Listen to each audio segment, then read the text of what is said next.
Inshallah, this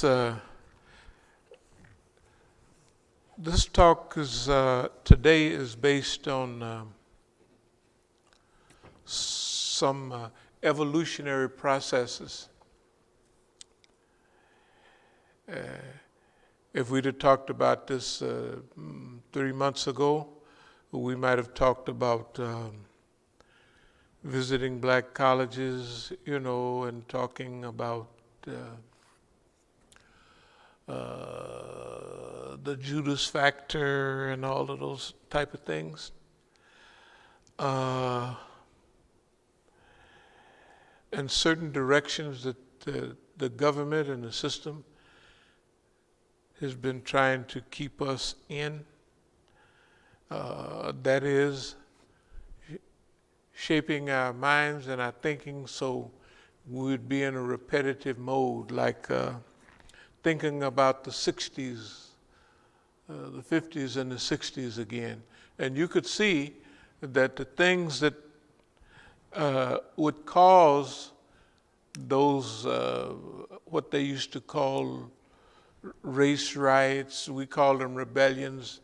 You look at the Watts Rebellion, it was caused specifically because the police had injured or killed one of our people.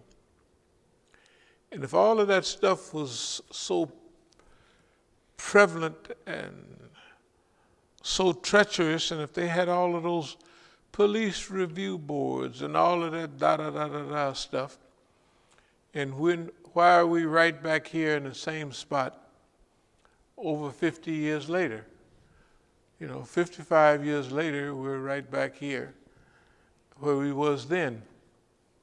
And part of that analysis is because the system is trying to take us back to that period,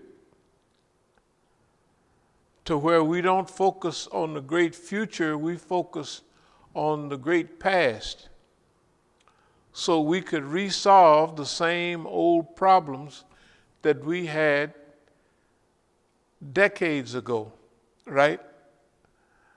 The Voting Rights Act of 64 and 65 is supposed to solve all the stuff they're talking about in Georgia and Arizona. That stuff was supposed to have been resolved right long time ago, right? Okay. And not only that, but this crackpotism that they're practicing, if nobody gives them some hidayah, and now I'm talking about the people at large, that means the black people at large and the white people at large.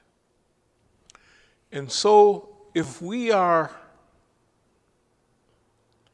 feeling that we adapt to the changes in the society and the needs of the society and where society stands and what would help, if we wrote an article decades ago, years ago, on our next allies would be tree huggers and all that stuff. Okay, that means that at that time we was already way past race and all of that, and having some unique analysis that's for black people, for me and you. It's just, we just gonna be working on, well, we're working on the human.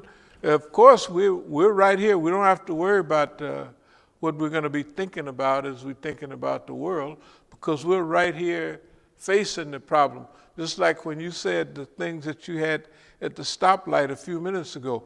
We don't need extra reminders of where we are, and our people are not gonna let us be in the blind about where we need to go. But how we gonna get there is it's this thing. So everybody try to hold on a little bit and just bear with me as we talk about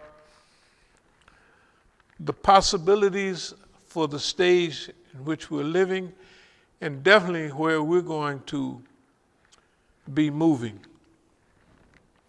Okay, so this is purposeful self placement. It's also, as we always talk, this is nonviolent resistance. I want to mention something about what we call here critical mass.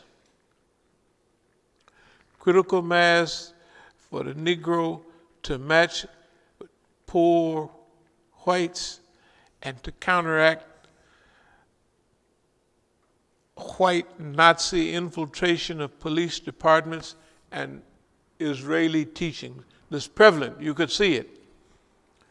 You could see the police now bluntly, you can't turn on the TV without it coming up every night. Now, some of it is because the international or the nationwide focus of television, and we can see the reactions to what's happening in Palestine, and we don't even have to wait, but we had the idea the other day, we said just wait a few days. And we wait a few days and it all falls into place. Years ago, when we wanted to know what, the Iranians used to contact me all the time. And at programs, they would ask me, Imam Musa, what are we going to do? In other words, what is our people back in Iran going to do? You know why? Because we was better at that analysis than they was. And technically, analyzing their own self. And that is still going on. I'll go through a little bit of it as we go through this. I want to talk a little bit about something the dictionary calls something that's critical. This is a critical mass, or critical point, or critical pressure, critical temperature, critical points at when things can be absorbed, they can change form, or what have you, or they can fulfill a certain destiny. Critical, marked by careful and exact judgment and evaluation. That's talking about critical evaluation. That's what we have to do. Why do we do it? Just imagine and think and remind yourself how critical has our examination and exposition on the things that are going on in the world been. Let's say if anybody's been here 30 years, just say go over 30 years. If you've been here 20 years, use that. If you've been here 10 years or even 5 years or a few years, how accurate has our analysis been? And how have we always tried to incorporate our actions with what is good for society, humanity, and of course the dean at that particular time? Okay. Designating materials and products essential to conditions or project, but in short supply. There's things needed for critical mass or critical analysis, but some things to bring that level to a critical point of view to where the flip over, the changeover, or things may be moving up to the threshold and you need some critical events to carry you on through that door, through the threshold, of relating to the point which a curve has maximum or minimum or point of inflection. In other words, or relating to a condition causing an abrupt change in a quality, property, or phenomena. That's why we're right now in a critical time. Other people may not realize it's a critical time. They may not realize, and when we say critical, this is the point of transition. What we see now is very similar to what we saw in the 1950s and in the 1960s. That the whole world almost woke up almost on the same day. The world over there, colonialism, right? And they realized we have to fight to get rid of these Europeans. Decolonization began to grow and develop. At the same time, we took up the race issue here in the United States. In the 50s, the late 50s, and that's when, in fact, Martin Luther King's speech, the bus boycott must have been 55 or 56. 55, yeah, it was 55 or 56. It was a critical time. And it was a time, if it would have happened in 46, may not have happened. And they selected. There was other incidents. There was a black woman down here in Virginia, big old black-looking lady. She didn't fit the bill, tell the truth. Anybody ever researched that? She didn't fit the bill for what the NAACP wanted. You Peckerwood can't make me do, kind of had maybe, that type of character. They selected that woman. What's the woman down there? Rosa Parks. They selected her, how she looked and everything. Right? She was selected, is that right? They think she just was riding on the bus and I'm too tired to get up. No. They've been working on that for years. And all of a sudden, okay, pull the cord. This is exactly what we have to do in the case, in this situation we're living in right now. What I'm going to talk to you about, nobody has fit this together at this time, and some of the things that I might say might have been, as Germans call it, verboten a while back at one time. But now as we look at things and we analyze things, we have to put together something that has evolved to fit and has a great possibility of working at this time, and their necessity. Because there are certain things for us as a people to survive, right, that has to be done right now. Okay, you got white boys that started joining police departments and sheriff's departments decades ago, right? And they're there now, not just white boys like nice white folks, but I'm talking about brutal white, racist, Ku Klux Klan type of, we can't get the niggers this way. Well, we join the police and shoot them niggas and we got a badge.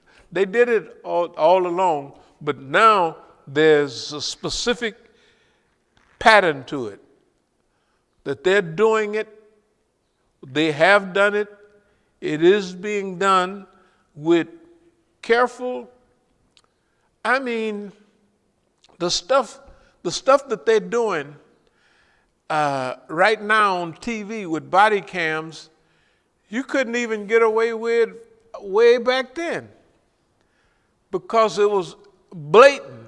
Now they're blatantly. Some brother, it must have been Louisiana. Anybody see that on TV? He just, nice guy. He got the Lord and said the Lord and all that on his shirt. So he's a good so-called Christian. They killed him just the other day. This is the Louisiana State Troopers, I think. I don't know if it is. Yeah, they just did that. And anywhere else you look, why is all of this stuff going on at this time? They reached a critical mass a while back where they now say, we have enough people situated around the United States, and we have the badge and we have the this and that now we can do openly what we want to do, right? And they're doing it openly. This is not a hidden, like you would think that, man, after they have George Floyd or a zillion other brothers that they didn't, or a little boy they shoot in Ohio, just a 12-year-old boy, all of this stuff, right? And he has a toy gun. If they shot people with toy guns when we was a kid, they'd have shot all the kids because everybody had cap guns and holsters, and stuff. I mean, it was unbelievable. But they killed the boy, no problem. He's just a little nigga, and on and on. And they going about their business. Okay, that's a critical mass for them. Okay, critical point. Maximum and minimum, or point of inflection. A point at which the derivative of a function is zero or infinite. Okay, I'll just go right into it.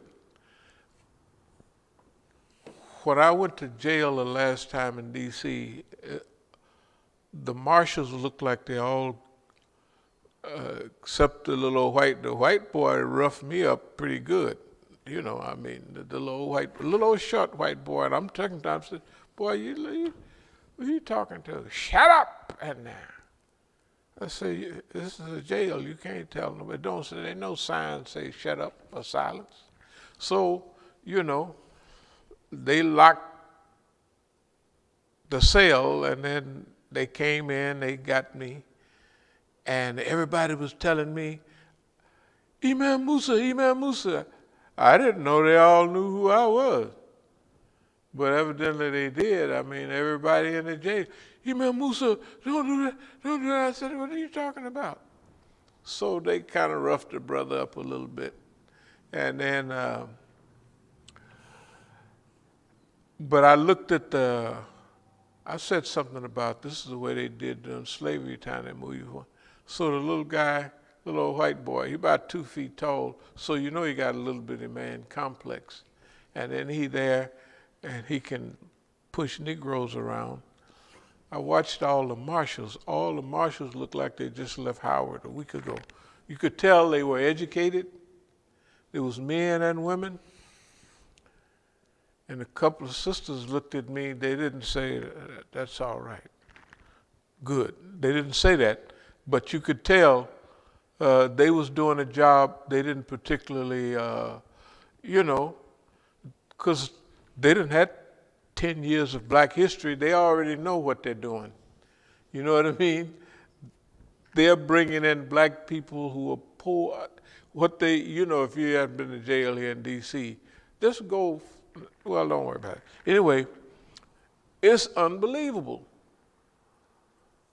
The routine but it's not D.C., it's everywhere, all over the United States. That routine that dehumanizes.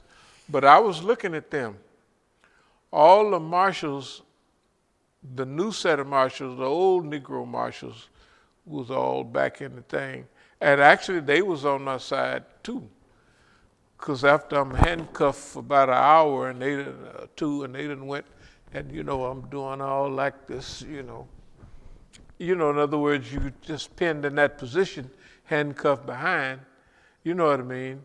So I say, yeah, boss man, you think you might loosen up for the brother a little bit? So he I'm in the cell, so the Negro, one of the old Negroes has been beating Negroes upside the head since he was a kid, He just took it off and everything. And then, so I noticed something about the people. Number one, the young college grads, some of them, that's the only job they could get. You could tell the way they look, they just graduated from somewhere. You know what I mean? But they're U.S. Marshals, right? I'm going to fast forward. Inside of the United States, what will we do to ameliorate the situation that we're in and take advantage of the situation that we have. We used to 100% be against Negroes and the CIA and the FBI and all of that. Now, we believe, as of yesterday when we put it all together, not really. No, this is an evolving. Our people have no safety in the United States, right? So our people, I'm talking about the college grads should go into all whatever the federal or the state institution of their choice. And regular police on the street, there was a time when they were saying we're going to have more black police, and the black police didn't do a whole lot. They just didn't kill us, but they didn't stand up for us. They ain't did nothing. In certain cities, they kind of went overboard a little bit. But this is a different time. And there's a different need. When they talk about the Turner Diaries and all that and race wars, them people are serious. And when the Israelis influence our police departments, that means they're influencing them with Zionism that says there's no such thing as a Palestinian. And if you notice, the police departments are treating us more like Palestinians than Negroes. That iron busting, head busting policy, what would a police have his knee on a brother's neck for minutes and minutes with a camera on him? They haven't been doing stuff like that. They shoot you and get away with it, but they're not going to have everybody standing around, don't do this, because the Israelis can do that to Palestinians up until a little while back. See, this is a critical time. There's a change going on in the world. Each group of people have to make changes in their own environment according to what okay, I'll jump in and I'll come back. For instance, Palestinians, if you follow the trends of technology and what, say within tomorrow or 2 or 3 days from now,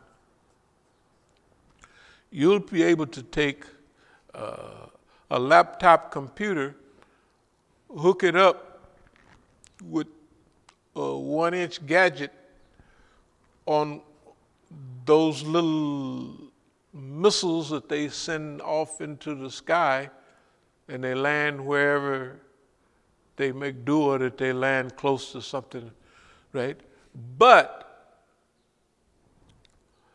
technology right now is, I'm not saying it's happening now, we got to peek into, but it says this. If you look at the world accuracy, they know Iran can hit a target smaller than this table, okay? When you shoot them missiles off, they don't have no guidance system. But with beeper technology, just simple, way back technology, right, on a missile, can da-da-da-da-da-da, and that missile will hit Israeli headquarters. Why? Because somebody, one of the nationals, went and put a beeper right by Netanyahu's headquarters, right? And they shoot the missile, and it's got a little, it's all too simple, right?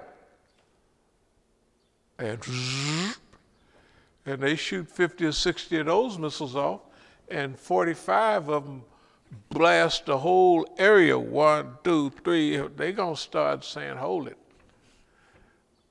That's right around the corner. It's not a big mystery thing. I'm not saying I know what they're working on, but it's too simple. So call them semi-guided missiles or intermittent guided missiles. So it don't get picked up. You turn your laptop off for 30 seconds so they can't pick it up, you know what I mean, or whatever, right? And you click it back on and the missile straighten back up. You click it off, and then by that time it's done hit pay dirt. I'm saying those are things that are in the making right now. The Israeli thing, the Israelis, this was the time that they would go overboard. And the world knew it. This is a totally different time than 3 weeks ago. Just like the war in Lebanon was one thing in 2006, and that was in June.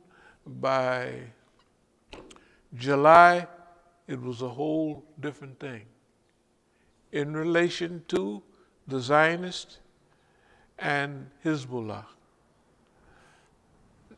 Have anybody paid attention to the media in the last few days? The media even is different. They're challenging the people that was hogtied by Israeli media.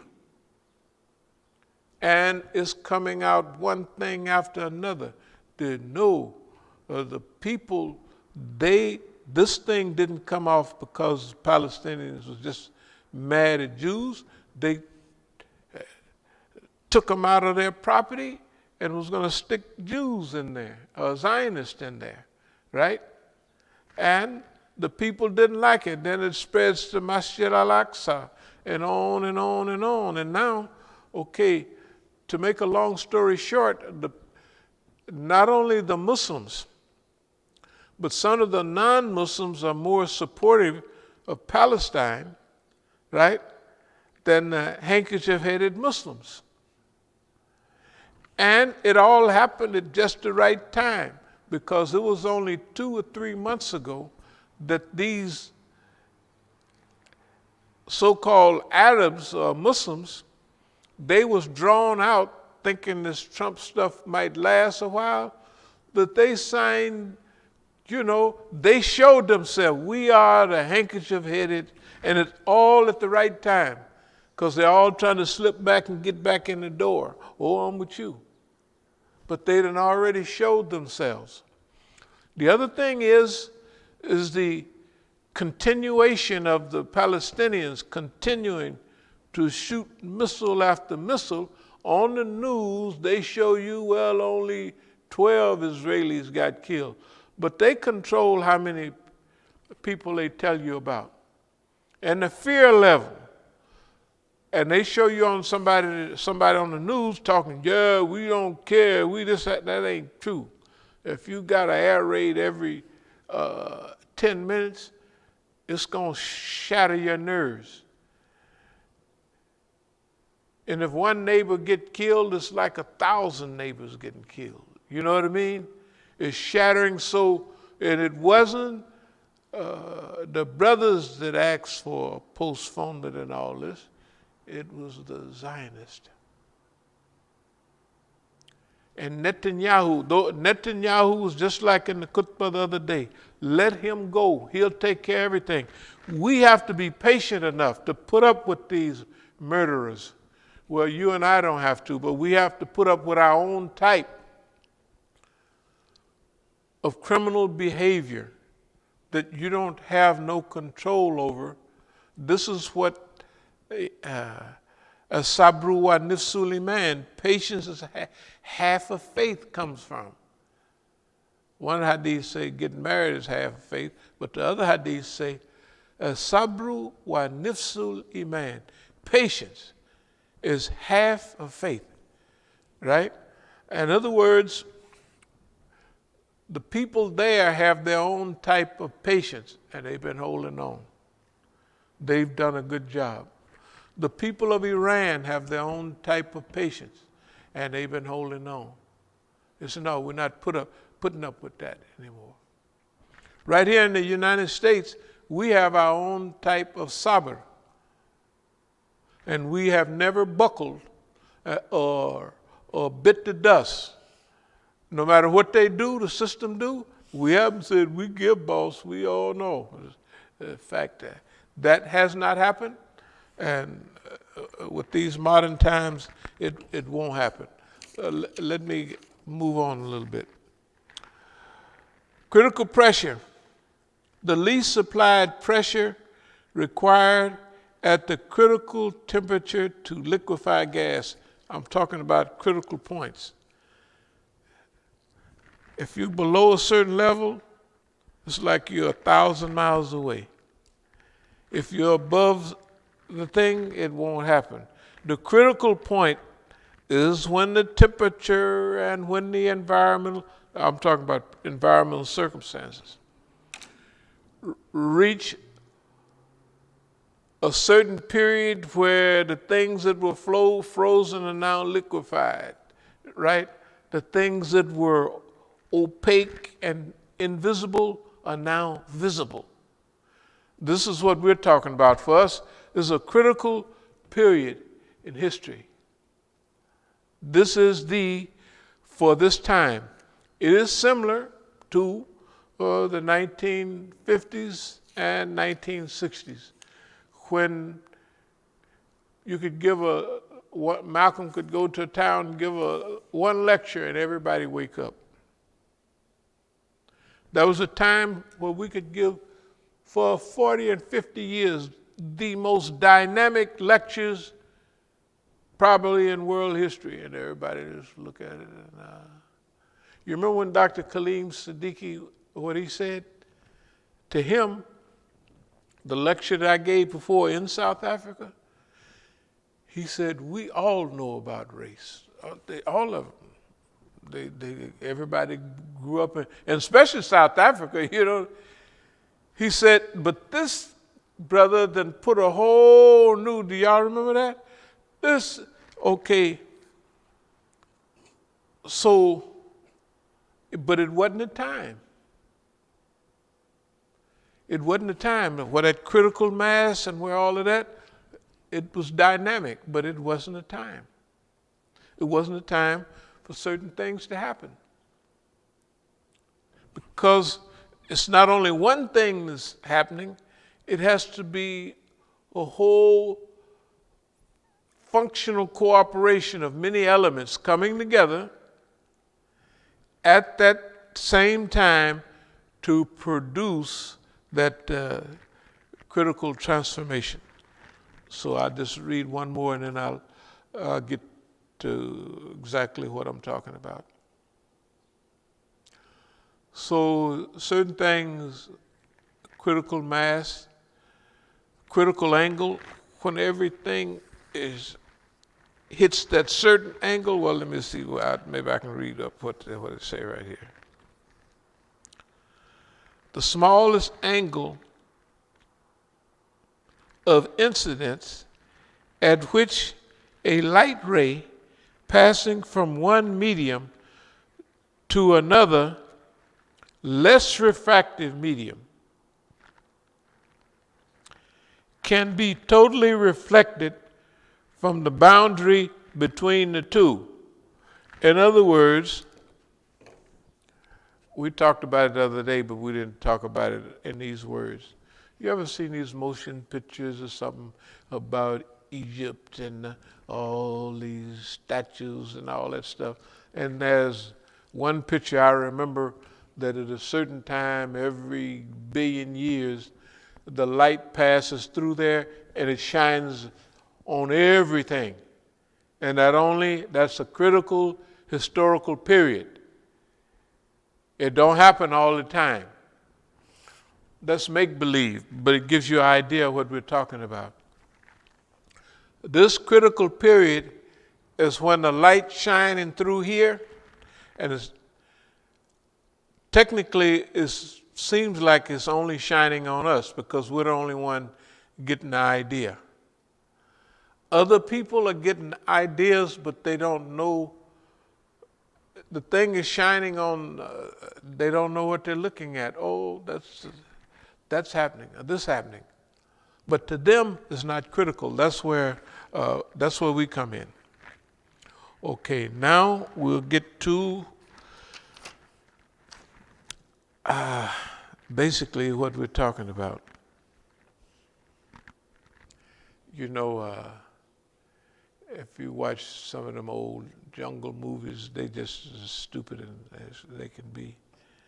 And they have the Negro, and the Negro, you know, always beating them drums, and some Negro say, Buana drums say such and such and such, right? Right? Okay, this is us. This is what the noise, the drums, the message, the drums say what we're getting ready to talk about now. Okay, you got to think about it. We can't exaggerate what part we're playing and who we are, but we can't diminish it either. And you got to keep it humorous. Drums say this, right? That's what we're telling them. All of this stuff that's going on, this is what it means. And it's not new. Anybody that's been here over a period of time has seen this happen over and over and over again, right?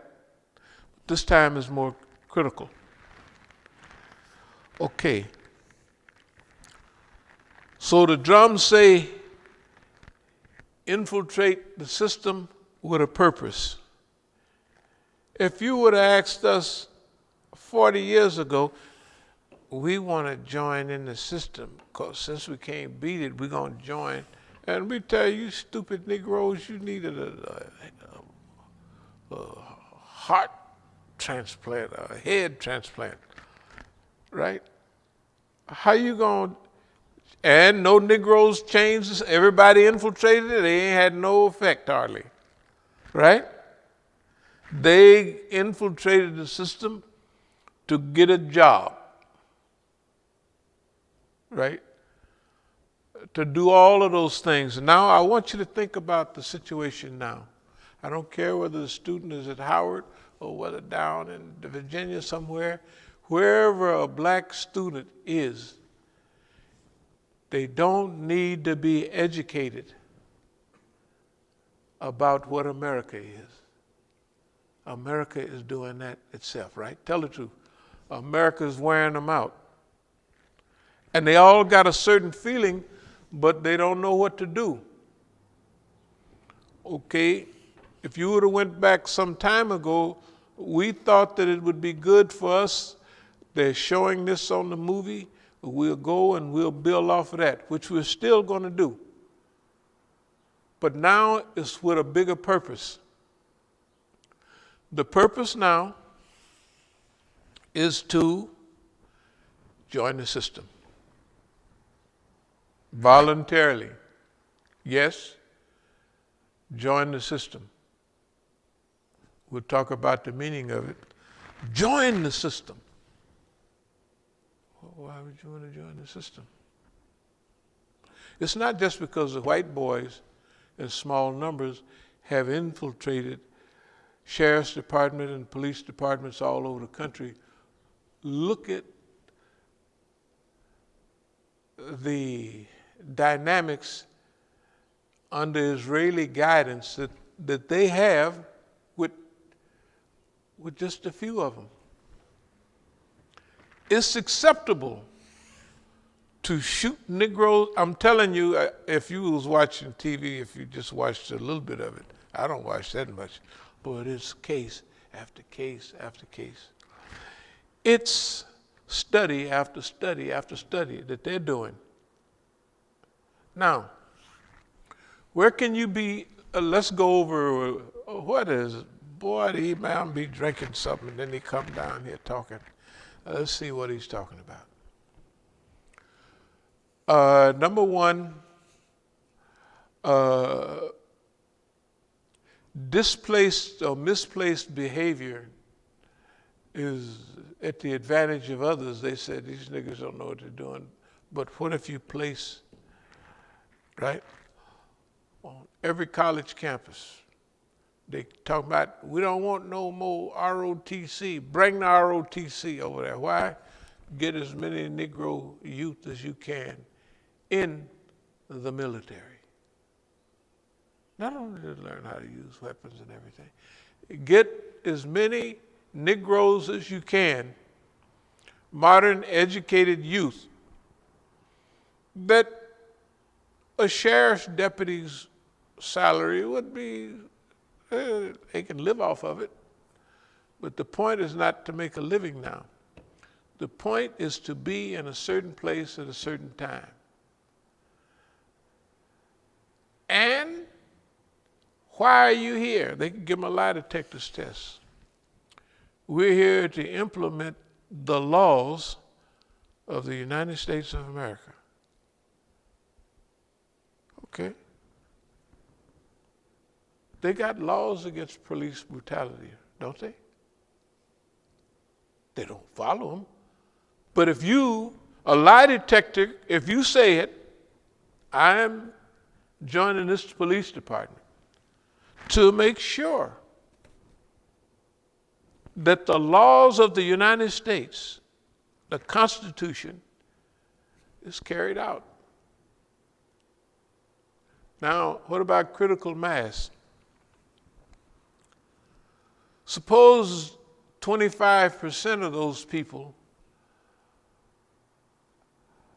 are semi-conscious, where they can absorb information on non-violent resistance. Remember? There's nobody telling them what to do. But if you're a police officer and you see somebody black get beat up and you can't do anything about it, but if you got 10 of you there and they ask you what happened, you just say, well, I just tell the truth, right? If you're by yourself, you'll be out the door. But if it's 10 of you out of 100, right? And they try to throw you out the door, the other 9 or 10 should say, he just told what happened. Can you do that? Right? What I'm saying is, and I see facial looks, I'm happy that you asked, I want you to ask deep questions, because we didn't just go to sleep last night and wake up with a whole new set of ideas that's totally different than what we've been talking about. What's involved in this? Before, if you made certain mistakes, what is the environment like? No matter what you think, if you look out there at the environment, probably every other white kid is on our side, right? Every other white kid is on our side. When I started thinking about it in detail, Sakina was still in high school and she says, I want to go down to it was the guy got killed,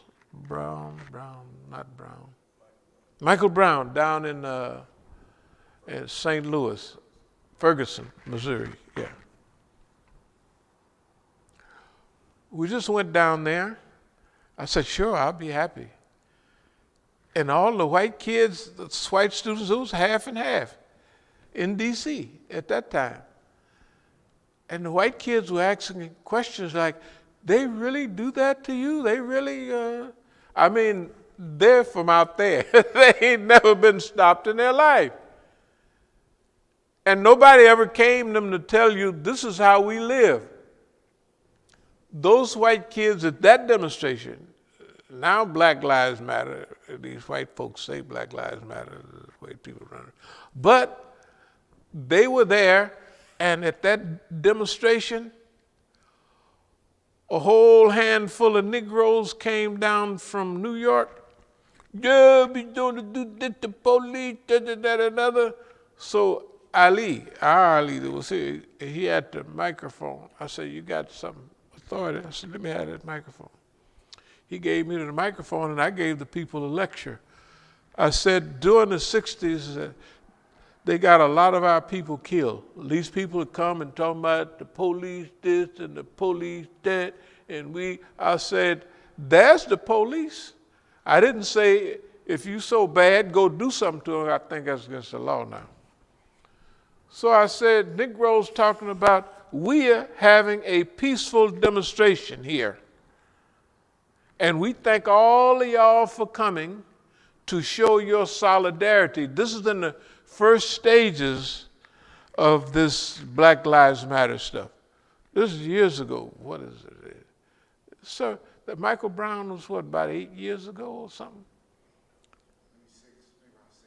6, 7, 8 years. It was a while back.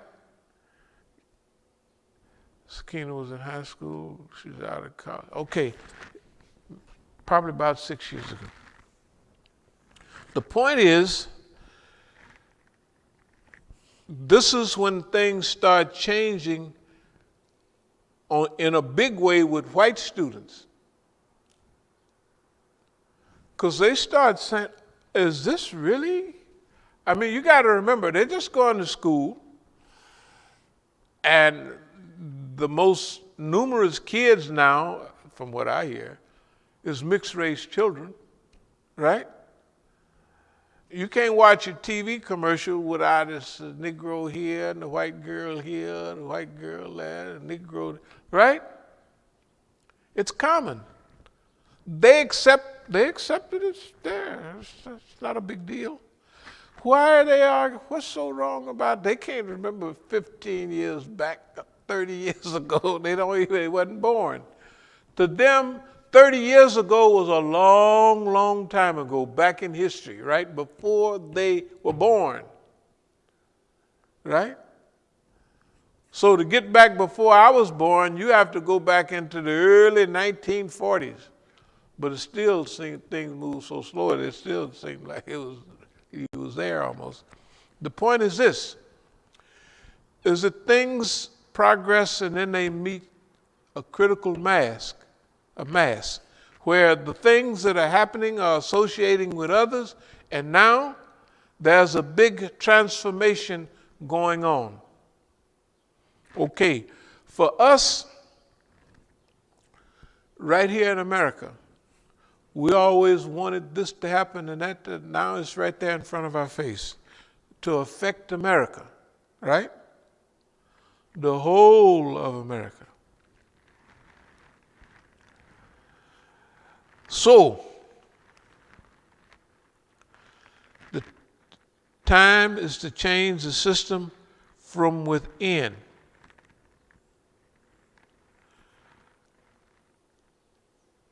Nonverbal, when it says non-verbalized commitment to justice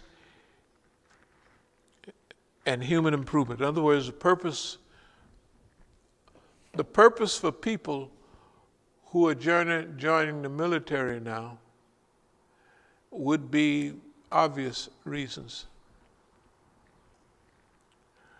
The purpose for joining police departments en masse, even if you can harm, even if there's 25% of the people who are in tune with what's really going on, that means you have a critical mass of people, right? And Negroes join the system anyway. A Negro manager, they don't usually go down to Wall Street, right? You see the Negroes downtown or over town or wherever they are.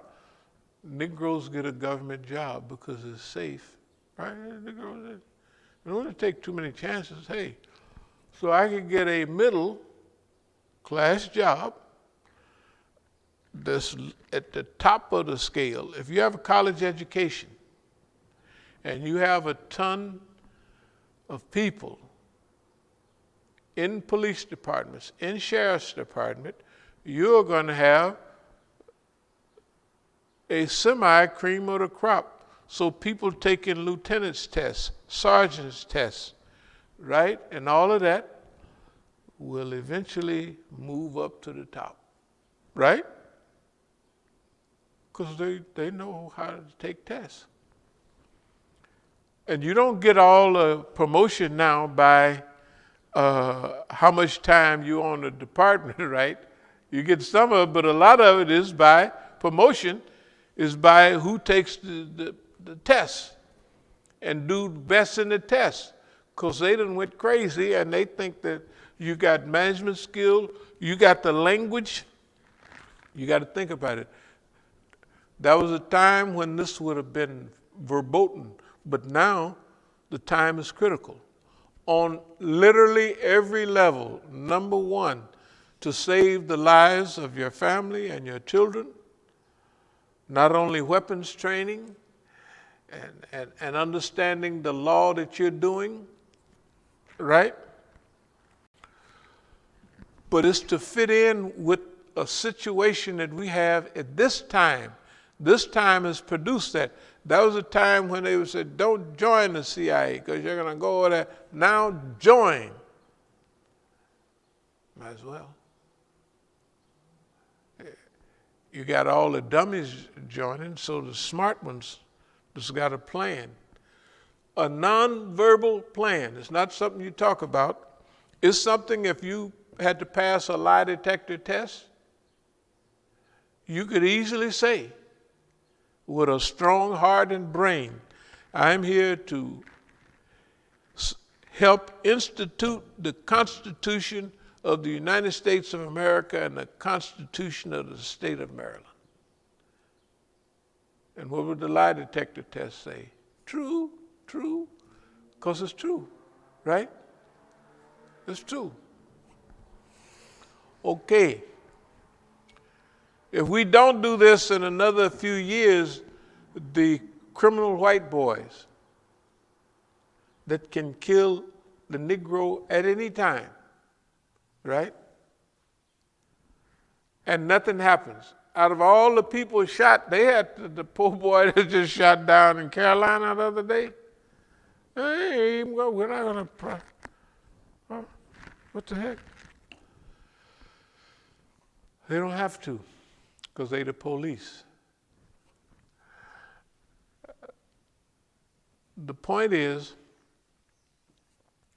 critical mass. If you get enough people in the police department, then, and they're there to do certain things, if they're a super minority, they got to cooperate with it. They get beaten the nigga upside the head, and they have to beat him too. But if they're 10%, they're 20%, you can't do nothing to them. Why? Because they all say, well, we're just here to do a certain job. Now, a lot of people look at the police different. Okay, I look at police as human beings. I didn't bring the picture, but if you saw the picture of me being arrested in Oakland, there's no black people on any of the pictures. There's no black people been involved in any arrest. Out of 8 or 10 arrests at the Masjid, there's no black policeman. Only white policemen and Mexicans, because Mexicans, they don't really know about anything. In California, right, or the old days. The last demonstration I was at was for Geronimo Pratt. One of the undercover policemen just eased up to me, just walking slowly. And this has happened before. Hey man, we proud of you, you know, because they ain't ever seen they do this. They're infiltrators, they're saboteurs. That's what they do. They ain't never seen it before. Somebody that did what we do and was serious about it and was in something that was harmful for the people, and now totally the other side. They say, that's why on the arrest, no black police. No, you ain't got none. You only have white people who are part of that racist crew, right? And Mexicans that don't know nothing about what's going on, right? They just happen to be on the police department because they're a citizen. Okay. When you get some of them by themselves for a long time and you talk about the Treaty of Hidalgo and and from the halls of Montezuma to the shores of Tripoli, they look up in there and look around, but they know what you're talking about. That I say, ¿qué es eso? It's El Mexico del Norte. Is that where we are? In California. That's northern, old time, northern Mexico. So is Arizona, New Mexico, Texas, and all of that. All them states. That was northern Mexico before the U.S. took it. So you can, the point I'm making is, I'll try to accelerate. We have to pick up what we're doing, and we have to modernize it. We also have to defend ourselves. In order to, if you have 5 Negro police and they're all arms kind of specialists, right? And they own 5 or 10 arms, like the white people do, what would happen in the future? If there's a group of people trying to ignite race relations in the United States, anybody ever heard of the Turner Diaries? Turner Diaries, the race relations stuff, the stuff that all these phony, the great race war theory of white folks attacking black folks and and vice versa inside of America. That comes from a scheme. Timothy McVeigh and all those guys are supposed to be part of those crews. The Turner Diaries are writings about the coming race war in America. Okay. Some of that is not going to work, but some of it is working right in front of our faces. We got a mass of white folks that are already convinced, right? I mean, it's a whole crew of white folks that's convinced about these QAnon, whatever they call themselves, right? All that stuff. That they're going to be the minority in 2030. Hey, look, by then, hey,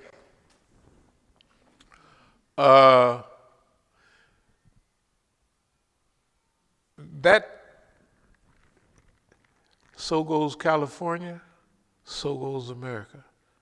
Technically, they're already a minority in California. White folks. Now, a lot of them not paying attention to it. All the white kids going to school with Negroes and eating water ice. What the heck? Who cares about who's the population, right? I mean, and half of them now, the mixed kids, the mixed kid, what can they do? Right? America has gone just the thing that the old white folks said, they gonna mongrelize the race.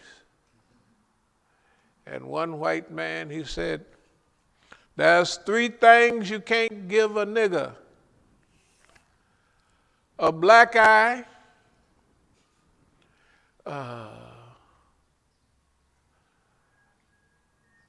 a job, You can't give a nigga. And a fat lip. 3 things you can't give a nigga. It's Klan, of course. 3 things you can't give a nigga. A fat lip, a big lip, a black eye, and a job. Boy, these white, I'm telling you, they make it. Anyway, those people, remember the power of organization. If all those people are weaponized, and it's enough of them, right? Weaponized and organized, they can just walk all over us. They've definitely been trained because they've been over in Iraq and Everywhere. They've been everywhere. But you want to have your people everywhere. You want to have them in the army in huge numbers. So if anything happened, one thing a guy look around and there's enough racism still in the army that you get the idea, right? That when everybody start forming sides, you're going to look around and you're going to go across the color line. If you go in the military now and you got blacks over here, what about the later on, hopefully, conscious Mexicans? You got to remember, does anybody remember the brown berets and the what's the name? The Lords. Young Lords up in New York, Puerto Ricans. You got to remember Latin Puerto Ricans, a lot of people, Latinas and Latinos who are black, they get the same treatment. Yeah. Okay, the point is this. This is not a game. This is big numbers, and this is your wives and your children and your grandchildren and everybody, because they're not thinking about nothing. And it's your job to make sure that they get protected. And we don't want to do like some of the people that were extinct. Remember, if they cut loose and they have most of the weapons and know how to use them, hey, where's your defenses? You have to be able to defend your own community. And the way you learn that and the way you understand that and the way you keep them in check is that you're right in there with them. So after 5 or 10 years, when you're 20% of police departments, when you have a mixture and you're 20, 25, 30% of the military, you mix blacks and Mexicans together, you're going to have huge numbers. That you keep it in check. You're able to keep it in check. You can't trust the monster to be good. I'm sorry. If you do, you're a crackpot. If you trust boss man to be nice and fair and friendly, and his whole system is on the line, you need to, that's insanity. That is crazy. Okay, I'm gonna speed up. High performance Negroes in all areas. That mean high performance Negroes, that mean college grads, that mean everybody, and every test you take, you move up to the top. And when you're moving up to the top, you're able to look out for other Negroes that are not as bright. Some of the dummies might have joined to beat people upside their head. But if you're elevating to sergeants and lieutenants in 10 years from now, right? So that's what we got to plan for. Where is this thing going in the next 10 years?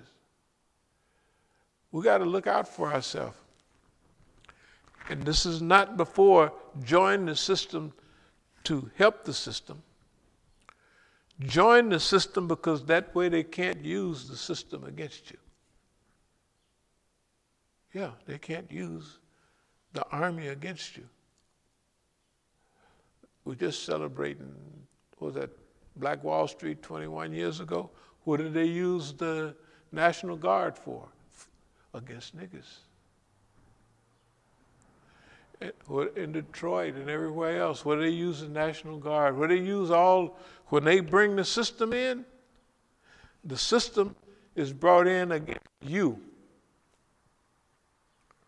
What if you have people who are educated and understand the history? But you don't have no black history classes. You don't have to need that stuff. This stuff is so prevalent now that everybody knows that. You don't have to teach a class on black history or what the system is doing. You don't have to teach no class. They're doing it themselves. Right? What we're talking now is policy talk with no negative connotations.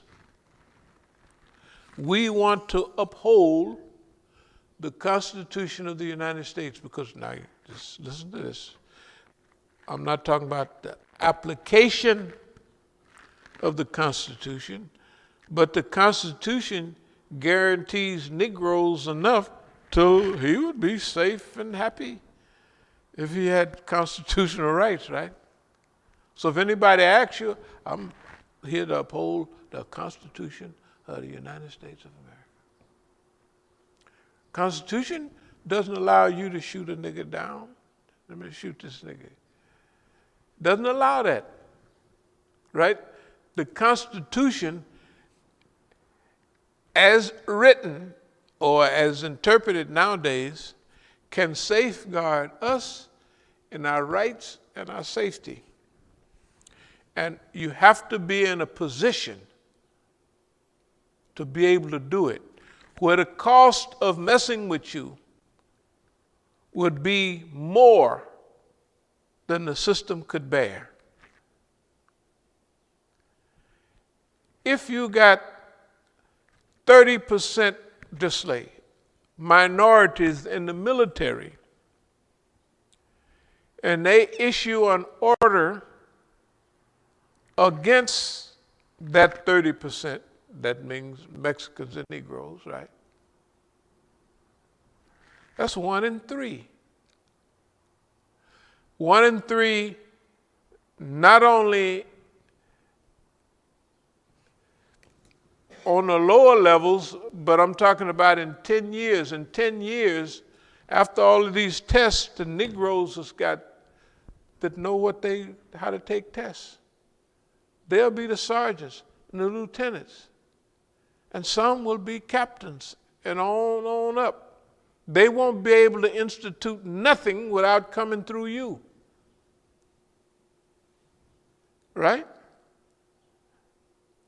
And no matter how far it goes, if you have to defend yourself block by block, you have the training in order to do it. And they won't. They won't, because you got to remember them too. Them, so it'll only be 20 or 30% of them. Right? With all the big weapons in America. And all those big weapons, look what happened with the Palestinians this last time. When you use that many weapons on people, I'm talking about a system that would not hesitate to use its technology and its weapons against you if nobody's there to protest, right? That's what I'm saying about us. I know it sounds a little different, that's all right. Evolution means that you have to evolve in a way, and you have to pick up characteristics in evolution. If you got all the food that falls down little crevices and cracks, you got to grow long, skinny fingers to go reach down in there and get it. Right? Evolution. And the ones that grow the longest and the skinniest fingers to get the food down in the cracks is going to survive. And they're going to pass on those traits to who? To their offspring. This is just history and it's nature too, right? Everybody, that's what it does. That's the type of evolution we're talking about. We're talking about now preserving not just history, but our families and making the society humane. When you talk about the big boys and all the money holders, they're going to use those dumb white people against you. When they was talking about the 99%, it's probably less than that now. It's probably 1%. What is the percentage of people that own the world? You probably get 4 or 5 of them.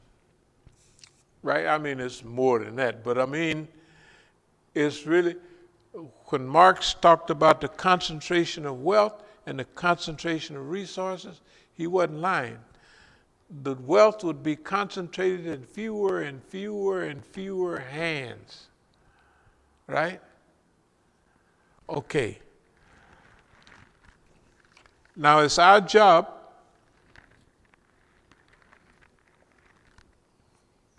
so if it's a ton of us in the army and the military, if it's enough of us, we're not going to go fight those people over there. It's just like the 300 people at Port Chicago. Anybody heard of Port Chicago when they was loading ammunition in World War II and they refused to do it because there was no safety? Anybody? Okay, there was no safety. Port Chicago is not far from San Francisco. It's about 40 miles. So the black sailors, after a while, refused. And they had 300 of them just said, we ain't doing that no more. They put them in jail. They court-martialed some. Of course, after a while, they let them all go after they was 100 years old. You know what I mean? They cleaned their record up, pardons and all. But a while they had to say, I'm not loading all that ammunition. They're going to have you carrying a big live shell in your arms to put on something, and you ain't even got a bulletproof vest or a helmet on.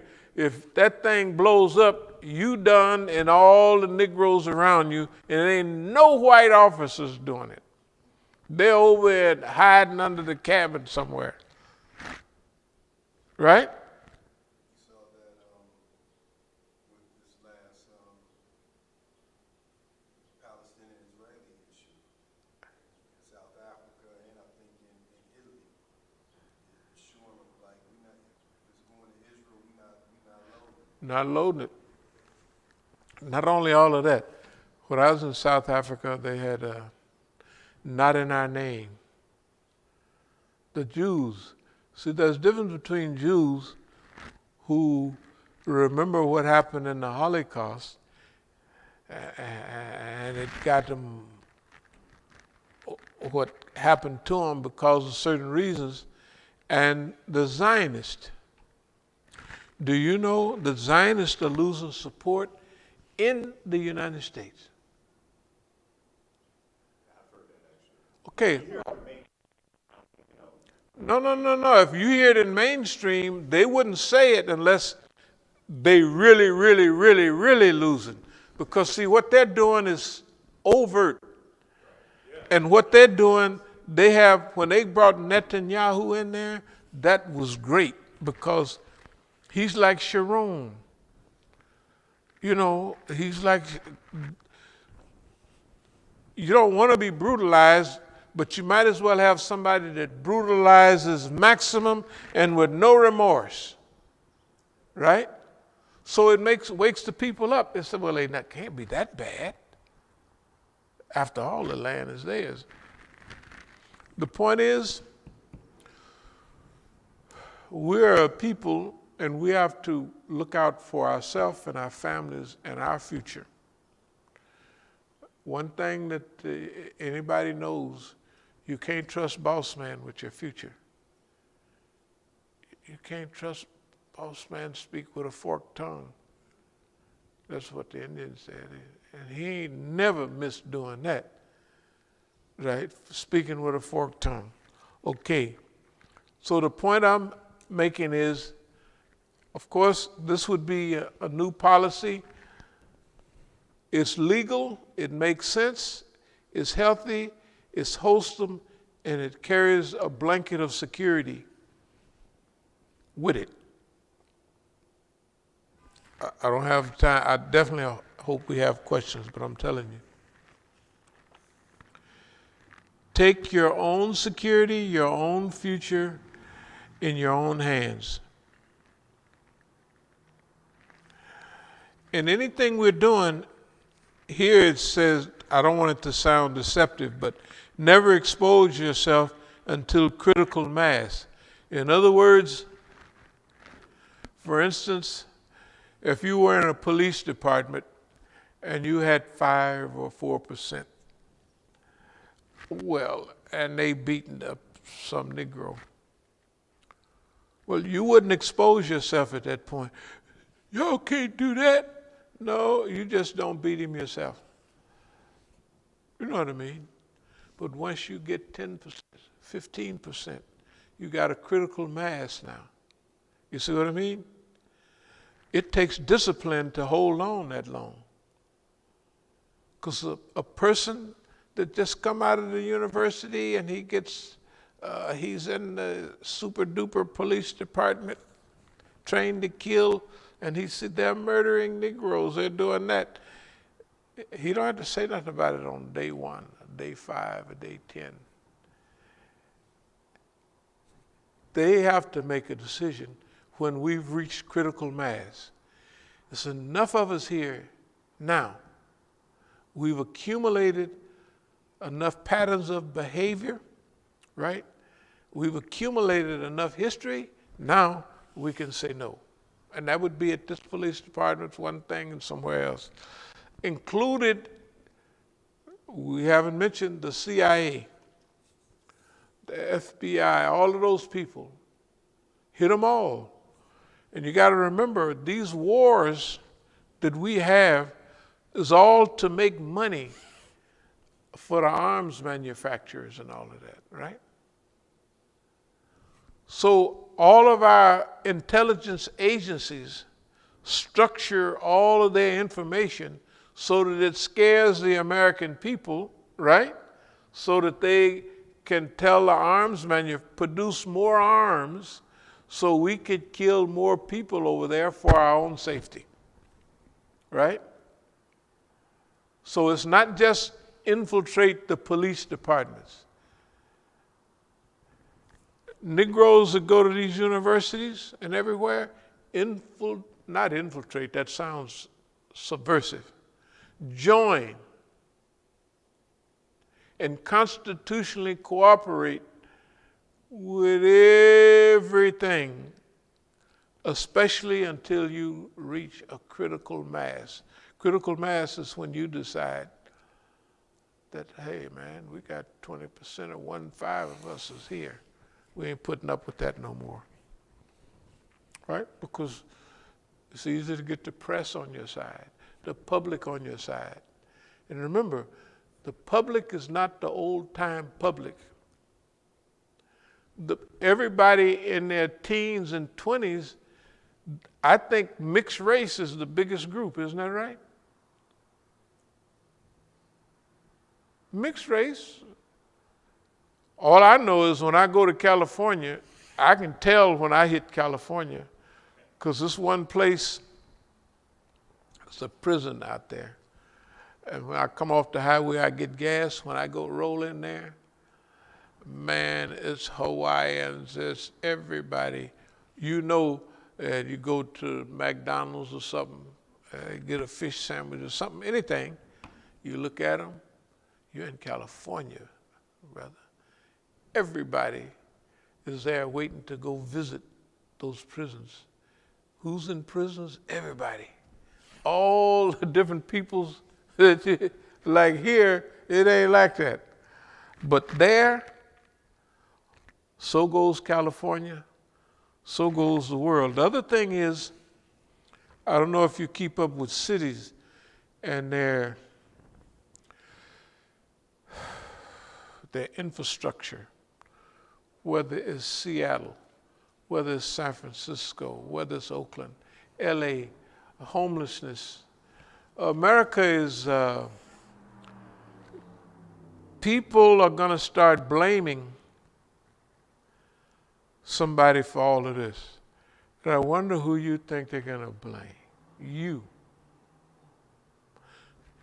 They're going to blame niggas and Mexicans and anybody else they can. They're not going to blame themselves and say, we're not performing properly. Our highways are falling apart, our bridges are falling apart because niggas is driving on them bridges. And them low cars that go up and down, right? Anything, right? And if they control the levers of authority, they can stretch out.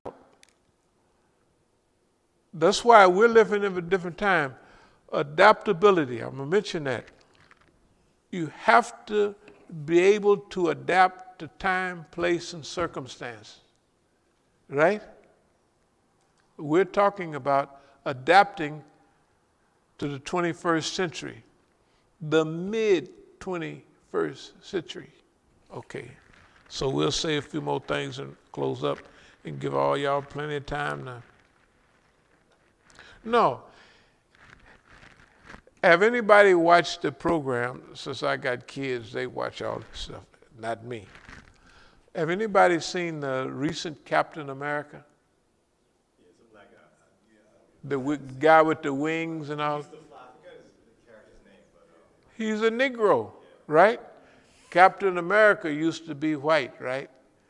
And they give you the stuff to go that and he finally winds up that I'm going to help America and all of that. But that's not the reason we do certain things. But here's the thing.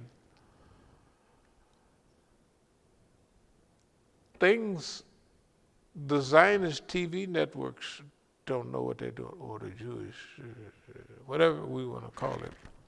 Metro Goldwyn and Meyer, whoever those people are, Warner Brothers, I don't have nothing to do with me, I'm just telling you.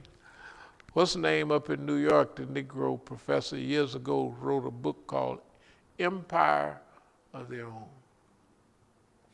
Okay, that means the brains and the minds of American people have been shaped and formed by the media that they've been watching. And it's basically true. They like who they're told to like, and they hate who they're told to hate, right? A Zionist and a Nazi has the exact same program. The Zionist in occupied Palestine, they treat the Palestinians exactly like the Nazis treated them, like they learned that lesson. Well, right? It's exactly. But, of course, it's losing steam now. The Holocaust. Well, you go create a Holocaust now, they're saying, well, it is. They're doing the same thing. It just took a while for it to get there. Okay, we're going to keep going. Yeah. Mm-hmm. No doubt about it. That's why, see, people don't realize that you have to have the ability to hold on over long periods of time in the struggle. Right? And if it says, I shall return, like MacArthur, it may not mean in 1 year or 5 years or 10 years. Right? It means you're going to get it together. When you get it together amid forces, high tech. So our people should be in time mission orientated. armed forces, high-tech Negroes. This is a national quantum leap. We just talked about Captain America. And Captain America is having a dialogue with one of the old Negroes back in the day that they did him wrong. And of course, Captain America, the new Negro America, Captain America. After all the dialogue, he comes out, I'm gonna go on and give it a shot. Because they redressed the grievance that the old Negro had from back in the day. It's a bunch of bull crap. But the people, when they watch TV and they hear all of that, how much do they associate it as true? Almost all of it. Damn near all of it, man. They suck it up. So if you want to watch and ask the question, where are the people going? That's where they're being pointed at. That's where they're being pointed at, and that's where they're going. And don't worry about it. This last attack in Palestine was one of the last wholesale slaughters that probably we'll witness because of the change. It don't mean it's the last, because of the changing environment. Does anybody know just the change in the, it's a change. Okay, remember, it's different, and look, we have to be on our job because our people are not woke. Our people are asleep. They real sleep. I mean, they in a deep sleep. They in a deep sleep so bad, you know, if you're in a deep sleep and somebody wake you up in a hurry, you got 7 seconds that you could attack or do anything you want before you know what I mean? It's so interesting that when Black Lives Matter came out and said they support what's going on in Palestine, when you read the comments, you saw people say, and they were being facetious, but you could tell where they were coming from. They were like, "Oh no, if y'all with them, we like Israel now," because they were saying, if we know that what y'all about, y'all about the money. So by you siding with the Palestinians, it's almost like you just side with the Palestinians to get money. But the comments were like, and I'm saying it from the standpoint you use woke. So it's been coming out based on what we have been talking about earlier, that Black Lives Matter is profiting from this whole situation. Of course. So now so anybody who they like, it's almost like they so confused that they don't want to be a part of it. This is where we at. But at the same time, you know the people are still on the Palestinian side. They just don't want Black Lives Matter to be associated. They don't want them to be the champions of it because they know they've been. Well, down in the sister city for Palestine is Ferguson. Right. Okay, so yeah, it's a sister city. You hear it all the time.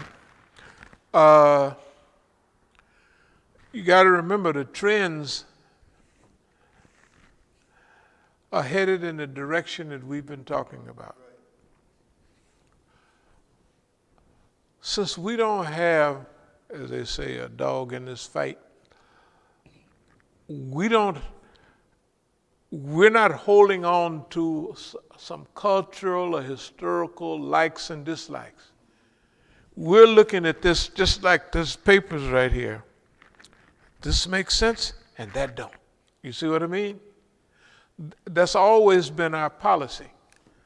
Since that's been our policy, it makes no difference when we down there with the Black Lives Matter thing. The Black Lives Matter people wouldn't even talk to us. And they know who we are. They got to know, but somebody done told them, don't give them niggas nothing. Don't let no cameras get on them, right? Don't let this big policy here, and not only here, but the people that were doing things overseas, they're on the same team. Remember, I'm telling you, they came here, but this Black Lives Matter. I said, it don't matter nothing. I had to tell the people, hey man, you don't know what you're talking about. You know, close up that notebook. They're trying to get me to co-sign this is new, the American people are waking up and they're going to. So not this time, they ain't waking up. Nothing. Those people, Antifa and all of them burning garbage cans, riding around on motorcycles in New York, all that dumb stuff. I said, no, man, I'm saying this is not the time. In other words, this go round, maybe 2, 3 go rounds later, but this go round, hey man, they don't know what they're talking about, and you just ought to be proud of yourself. Okay, let me, demolition of Tel Aviv, Zionist acts. Well, about the Israelis and what have you, it was the Israelis that asked for this little ceasefire. Yeah, that was one of the things. There were a lot of differences to go around. That was one of the big ones. Yeah. Israelis were the ones trying to get the ceasefire. Well, see, it's not only that, but the bum, what's her name? They playing, we're not supposed to like those people, and we don't like Netanyahu either.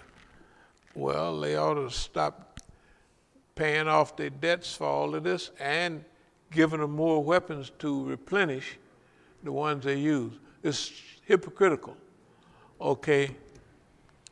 So,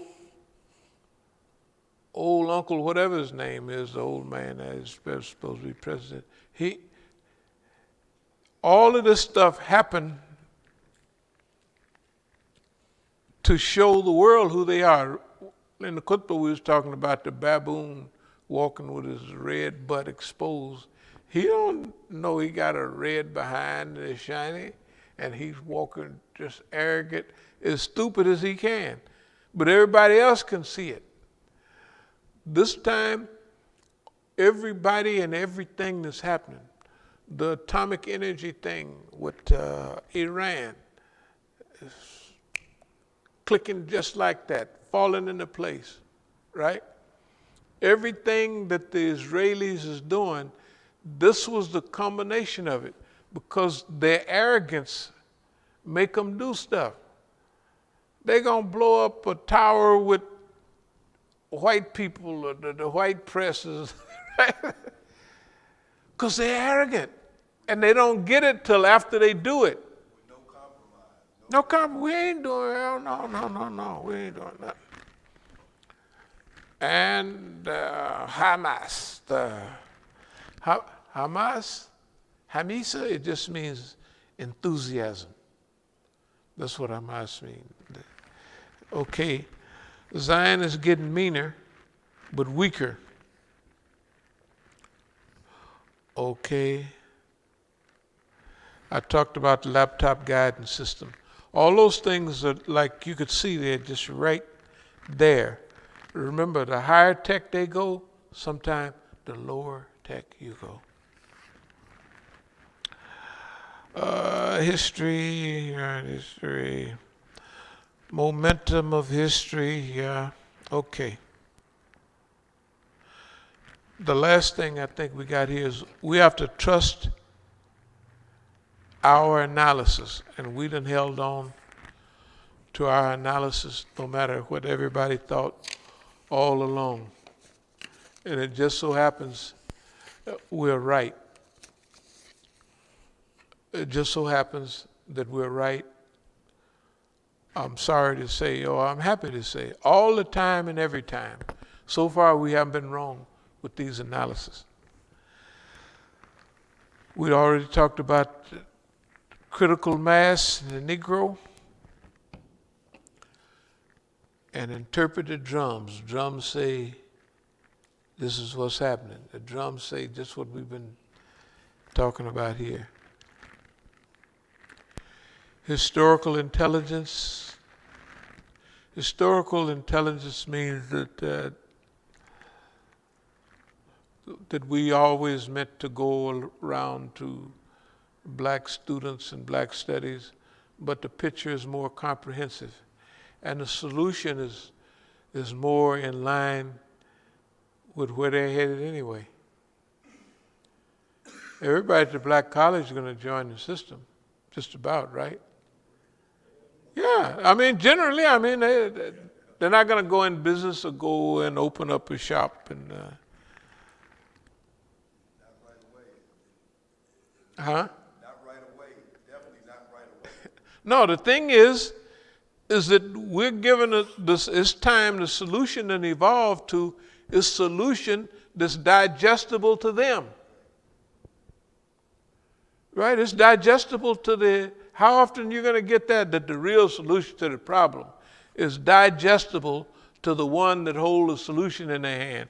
Well, the solution to the global problem is that the world has to make different decisions about the air, the water, and they ain't for that, right? So now the Negro, look at the Negro getting a solution that's, hey, it's not going to take hardly any,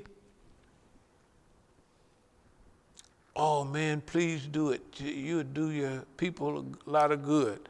Oh, get a job with the government. That's all they ever wanted anyway. Right? The Negro, anyway, hey, the job goes, that's the way history is though.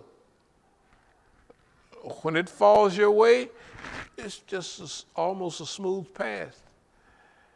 And to do this the way we're talking about, it has to be a smooth path. There's no rejection. We don't reject that. We don't reject that, brother. Right on. Bring it on, man. That's good. That's a good idea. I can hear it at the university now. We are going to get over 2 or 3 questions or objections to this solution. Right? That's all. They already got the old ones already ready to get out there. They already got they didn't already turn in their application. Right? They didn't turn if they're going into the diplomatic corps, right? Well, it's down at the government, so they want to join the diplomatic corps. If it's self-defense, well, I think if I join, I have a master's degree. If I go into the military, I'll be an officer right away, and after I take 2 or 3 tests, I'll be a colonel, right? Because they're going to pass all the tests, because they're test-wise, right? Hey, man. Now, I'm going to say this and close. This is the thing about being solution-orientated. You're not tied to old, you know what I mean? This sounds exactly opposite of what we would have said 10 years ago, or it would have been. It's exactly, you're going to join them white folks and help them. This is a mean old white man. And now we're saying go and join to protect yourself, to protect your children, right? Hey, and we don't get nothing out of it. We don't get a star by name or win or lose $1 or $2. It is the analysis based on the reality of our time. If there's any lesson to be learned here, that's the one. Okay. So, are there any questions? Are there any comments at this time? Well, what's the, I guess the question is like, well, what's the difference between like now and back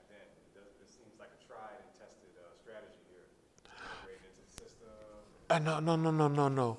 At that time, people joined the system, but in those days they said, what did they used to say?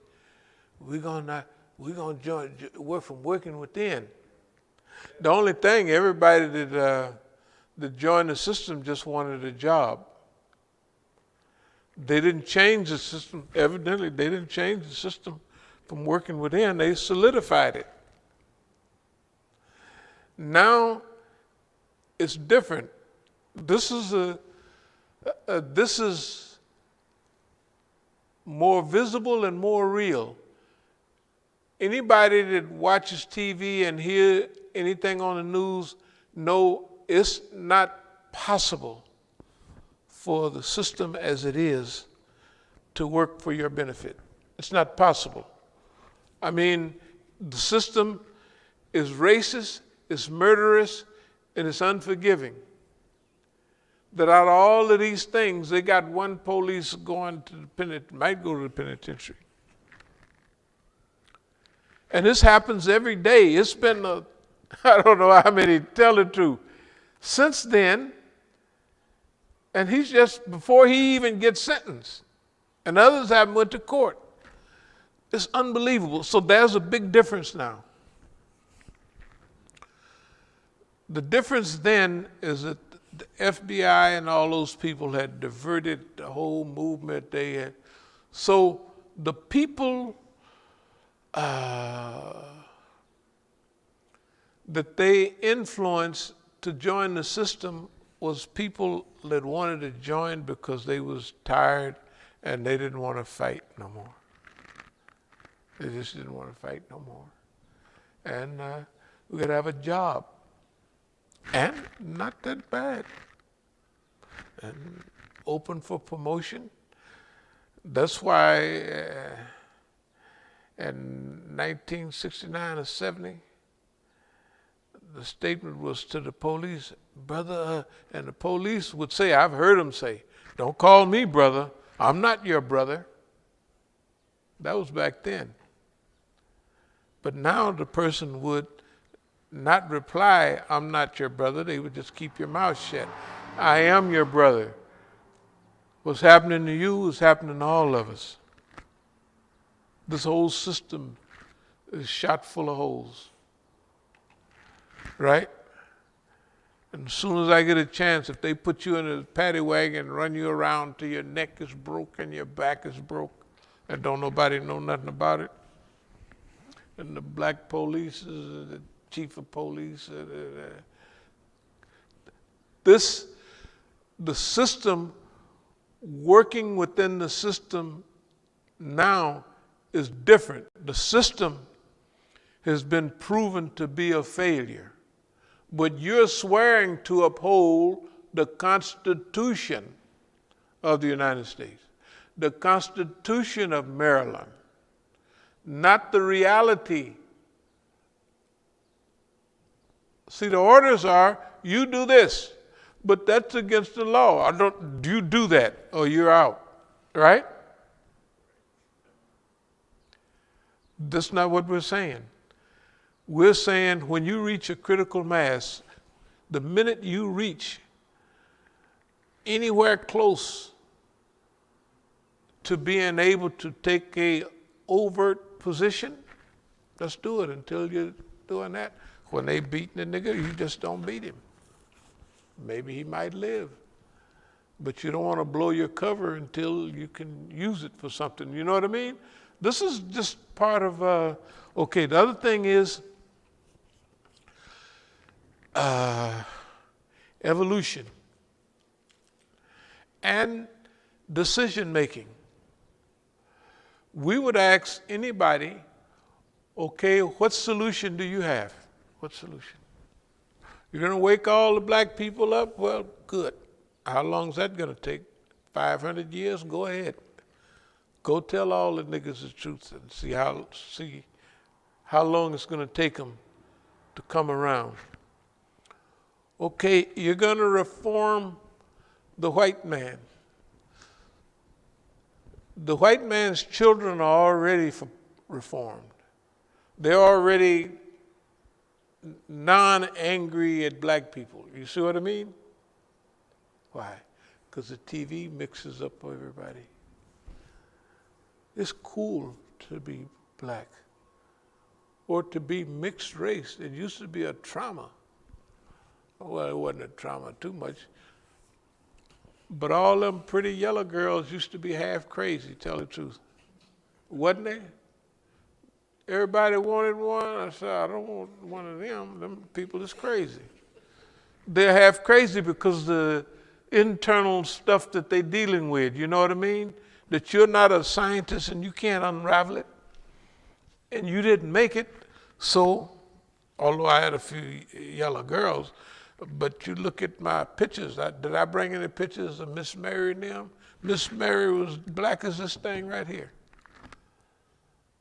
See, they don't see that. All they see is, hey, man, that's a nice yellow girl there you with. I said, shoot, you ain't seen Miss Mary and them and all the rest. In fact, all of my friends were standard Negroes. If you look at all them stacks of pictures I got, everybody there is standard Negro. Just like here, we're standard Negro color. They was too. But everybody just said, whoo, look at that girl there. I said, you ain't seen Miss Mary. And Miss Mary was blue-black. Did I show y'all a picture? Boy, Miss Mary was so black, it's a shame. I'm telling you, that girl was B-L-A-C-K. You won't, I don't want to tell you this again, but I was over at Starbucks, the old Starbucks, Pennsylvania Avenue. And I walked in the parking lot, getting ready, and I saw this lady, and I had to turn around, and I walked by, I said, I'm not hitting on you, but you the prettiest and the blackest woman I have seen, and this is the whole line. I say, when I was a kid, there was more people like you. Black, you know, blue-black. This lady was blue, double blue, and double black. I haven't seen nobody in Maryland, and I haven't seen that. That lady must have been sent in from somewhere. But she was an American Negro, not an African Negro. I say, I'm not hitting on you, but I just have to tell you, she must have thought I was crazy. Because I know probably ain't nobody ever told a woman that black that she was very beautiful. I say, hey, I just got to tell you this. And I said, but anyway, back to the subject of the time that we're living in, the ability to recognize the time that you're living, and the ability to develop and execute those things that are pertinent for the time you're living in. And that's what we're able to do that.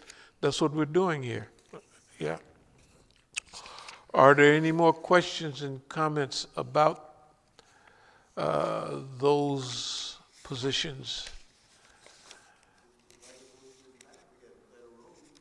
Huh? We got better roads since white folks are back. Better roads, streets, roads. Since the white folks came back.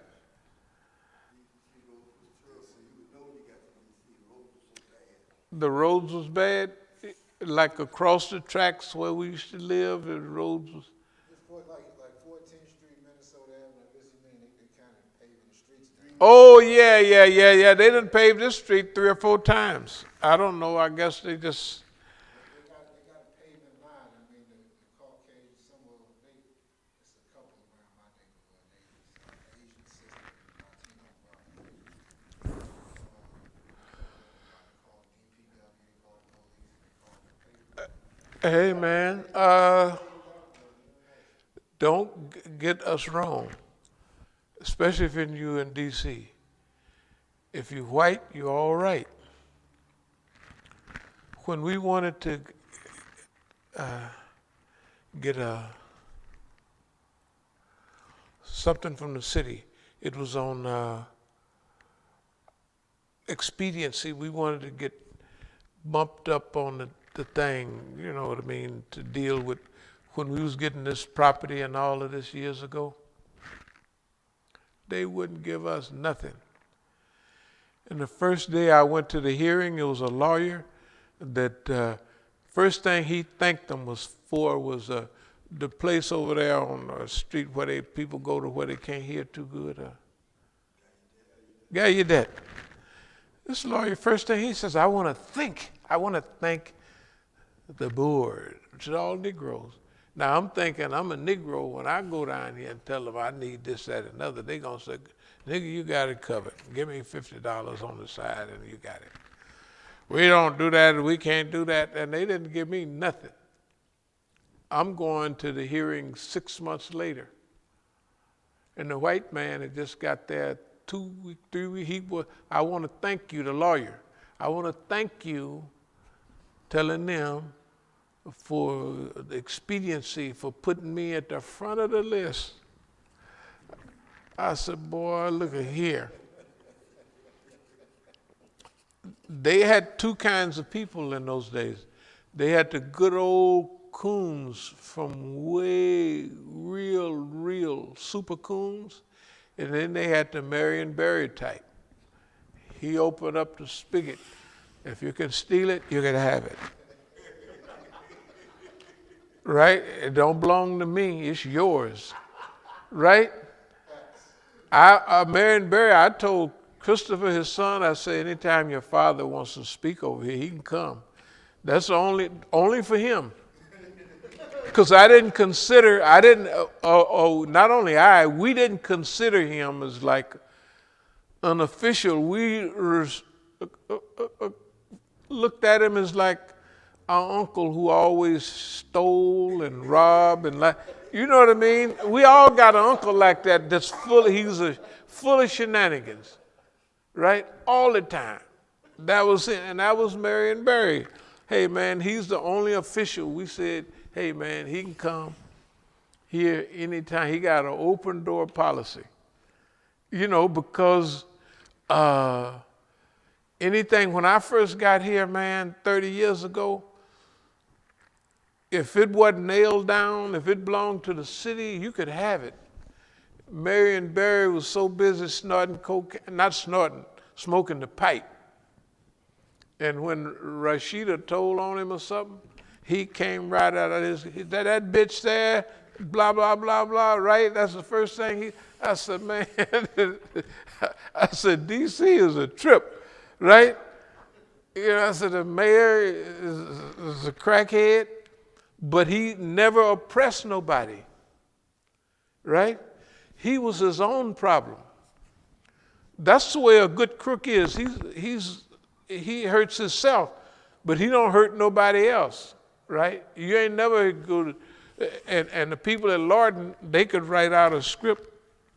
I used to be in the federal system, and it was hard to sue the federal government. But the brothers at Lorton was saying, yeah, well, we're going to get so much money because we're going to sue. And I was thinking, they're going to sue the government. It's going to be hard. It's going to take a long time. And all of a sudden, they used to do it every other week. They'd get $5,000 or something for the, you know, because the government was so loose and so lax. And all that stuff you need legally, you could get it for $35 when I got here. Tags, you didn't need to go down there and stand in line. Your car could be smoking down this big bellows of smoke, and you got no, I ain't no problem. I got my tag, sit out in the window. I pass that was the way it went here. But we don't want that type of system for what we've been talking about. We want this stuff that we're saying is true. We want to implement what's written, right? And what we got coming. Okay, everything that you talk about is written. It says you can't do that to niggas, right? That's what it says. So what we're shooting for is only what you've already guaranteed. Are there any more questions or comments?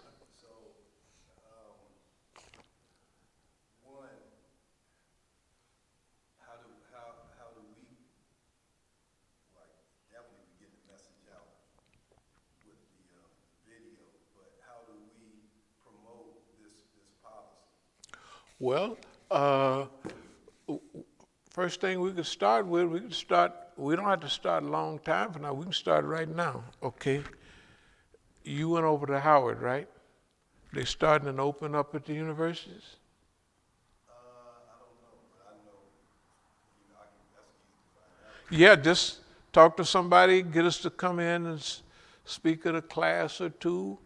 Which university you used to go down in Virginia? No, North Carolina. A&T. That's a, My daughter's getting ready to go. oh, that's the Negro College, right? Yeah, good. Just get me on the bill. I'll sell them what they already want to buy, right? They're already in classes. They already in classes to take, or they prepared to take exactly what we're selling, right? 95% of our kids are being prepared, right, for exactly what we're talking about. So if 95% of them do what we say and 20 or 25% of them hold on to these values, which are not hard, right? They're easy. They're easy for them. And that's the way Allah makes it easy for the people to do, or the people are trained to do, and they become, or it becomes easy for them to do what they've been trained to do. They've been trained for this. They don't want to do anything else. In fact, they wouldn't. Only thing we want to do is, out of 100% of people that do it, we want to be able to extract 25, 30% of them for the good cause. And remember, there's nothing wrong with it. This is all right. This is what the system is saying do. Just imagine now, we done maneuvered ourselves around to, they'll find a reason to be mad about it, but hey, our lecture is constitutional, constitutionally correct, right? How about that? Okay, with Islamic overtones. You see what I mean? This couldn't have happened some years ago. It wouldn't have happened at other times, but the time is now. That's why it's for us to have the ability to adjust to the time in which we live, and it's right, it's good, it's Islamic, and it makes sense. And it solves the problem, right? That's not bad. I'm saying that other people are not like that. They take too long, or they don't like it, and they nafs get in the way, and that's not happening with us. Are there any other comments? I guess at its core, you have to, here in our country, we got this culture of individualism. Right. You would have to teach people, or specifically our people, the culture of the collective. Collective? Because even if the times and the environment is different, our people are still the same. They're going. Everybody tends to be, they're more worried about self-preservation than anything. Need comes first.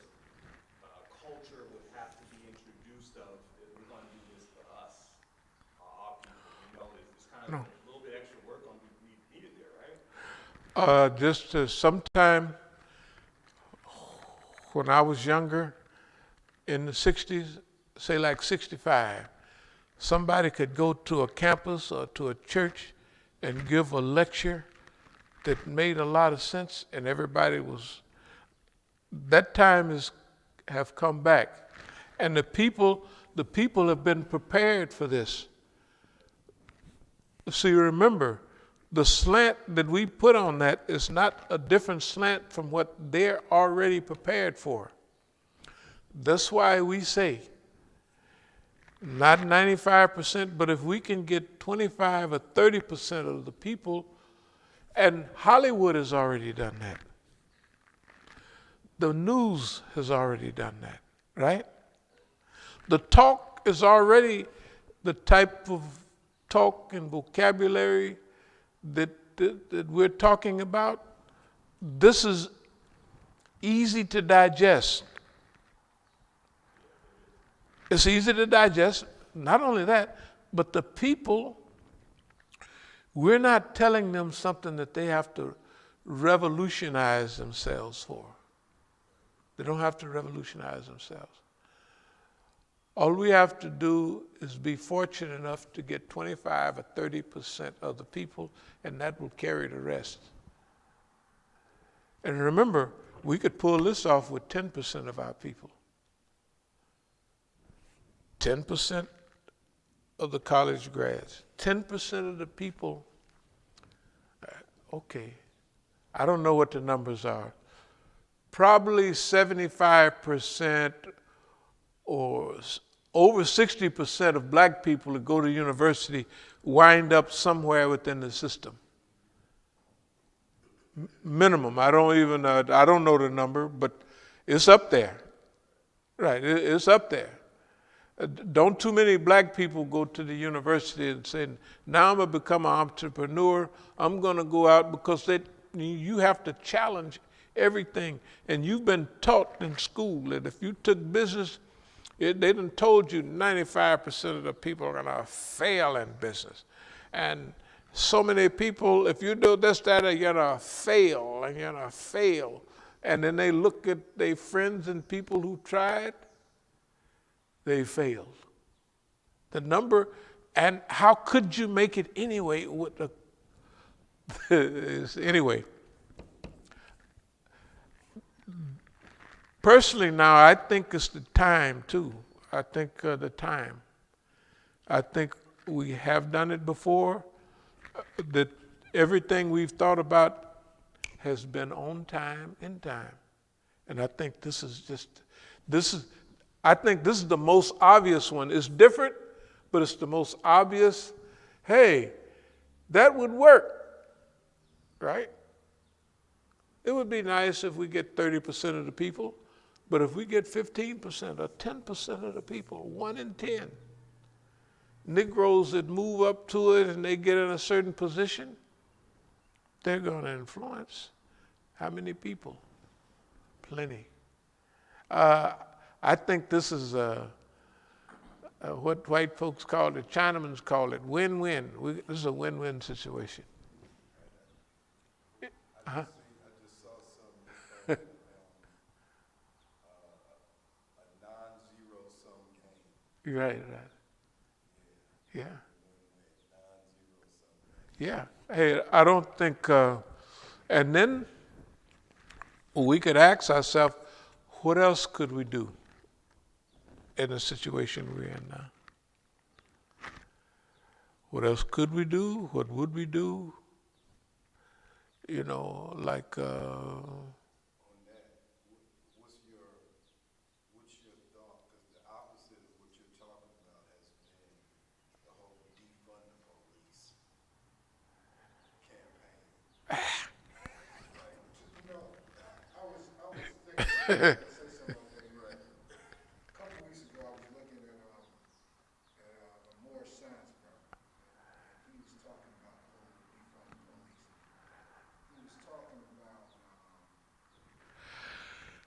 Sheriff's Department. And throughout the totality of your proposal today, that's mainly what I've been thinking about is the sheriffs. Because the brother said basically the police departments are slave catchers organizations. They are. That's what they was made for. I was reading a story about Tarek's hometown, Richmond, Virginia. Mm-hmm. I'm reading a book called The Underground Railroad.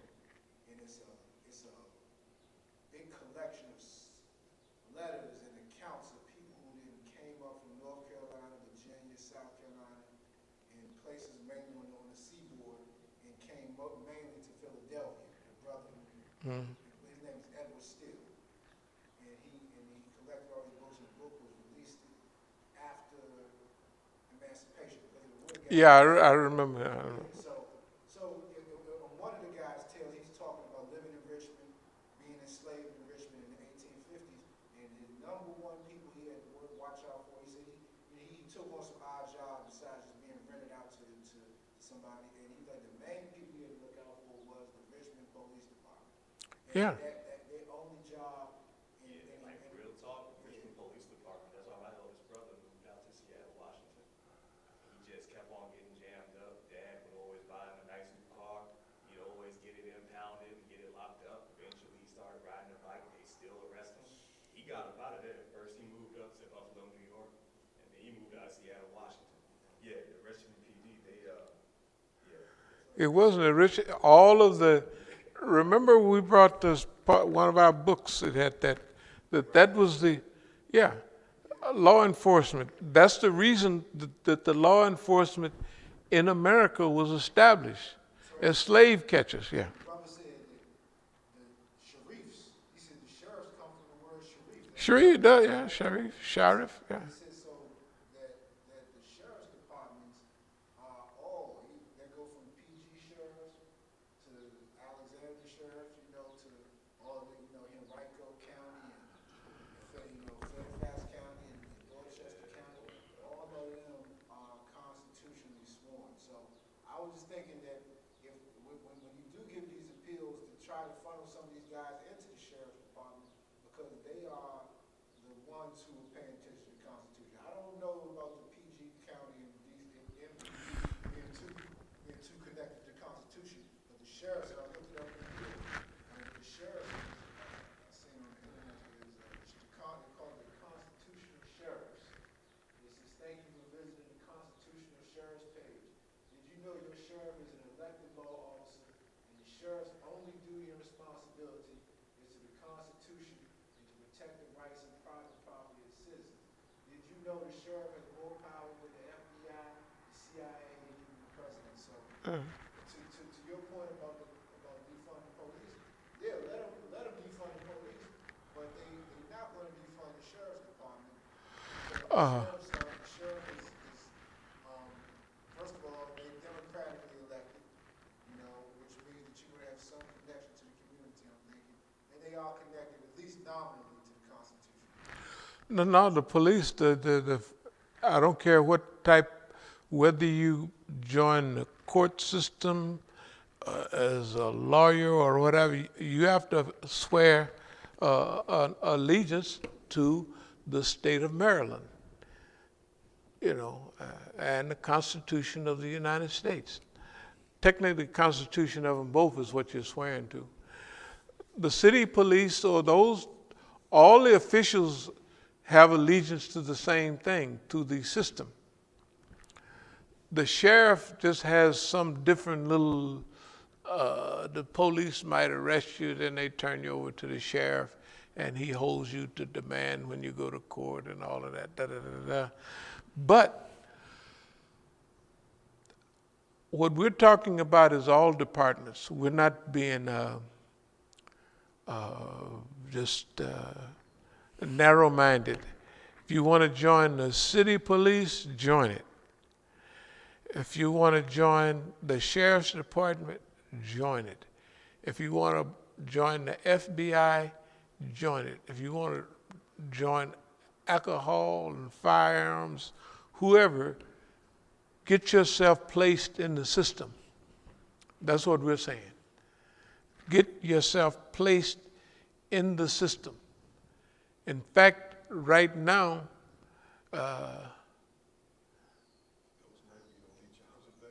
they are going to, and not only the only jobs available, but that's why I mentioned the educated crew, because see, the people with education will get first choice for those, because they would supposedly have a better chance and they have management.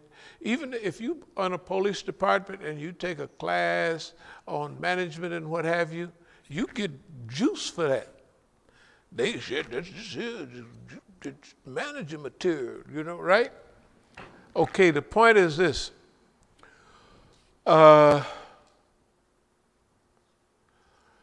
This is a very serious duty that we have here. You got to remember, look at what you see. Hey man, they killing Negroes. Maybe it's because we see it more on TV, because it's more, hey man, this stuff is just, it's out of hand. And nobody will even take a breather and say, hey, let's have a 6-month moratorium on killing niggas, or even stopping niggas running up and down the street. Let them go. We'll catch them later, right? They won't do none of that. They won't, hey man, they won't say, we'll stop, they shoot Negroes more. Oh, I thought it was a taser. Like a taser feel like a gun. The white lady, a taser feel like a gun. They ought to take her to the crazy house for saying that. But they so used to lying that, her taser felt like a gun. And she didn't know till she pulled the trigger, instead of a spark flying out, a bullet came out. That stuff don't fly. So anyway, are there any more questions or comments?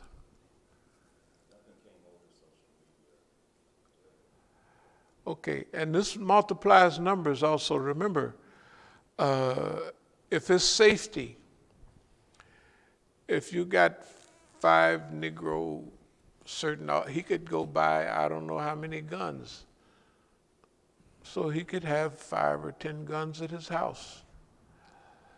And if each one of them becomes a leader of a squad, he could teach and train 5 or 10 Negroes.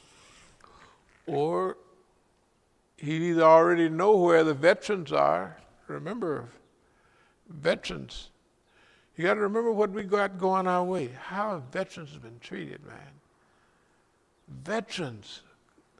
All the way back, the last group of veterans they treated any good was Korea. They still had the GI Bill. World War II, GI Bill. You get out of this, you get through alive, you're going to college.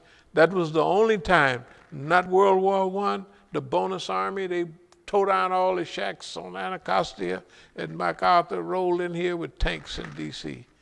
He was just a petty general then. I'm telling you, that's what they did. Vietnam vets, they came back, hey man, Agent Orange and nothing. Gulf War syndrome, 91, Gulf War. They came back. They said, I'll take a few aspirins. The women said, but I have had a miscarriage. Baby had 4 arms or something like that. I said, you need to take a couple of aspirins and go on about your business. And this last Gulf War, well, you see on the news, and how many 22 a day killing themselves? Can you imagine they lose more people suicide than they do for war? That's pretty serious. Right? With the people in Afghanistan and everywhere else, they got people around the world. 22 a day, every day, die here in the U.S. Suicide from being left alone with nothing and nobody, and hey man, we don't have to, all we have to do is be semi-good human beings and tell a portion of the truth. They done fixed everything else to go the way we trying to get it.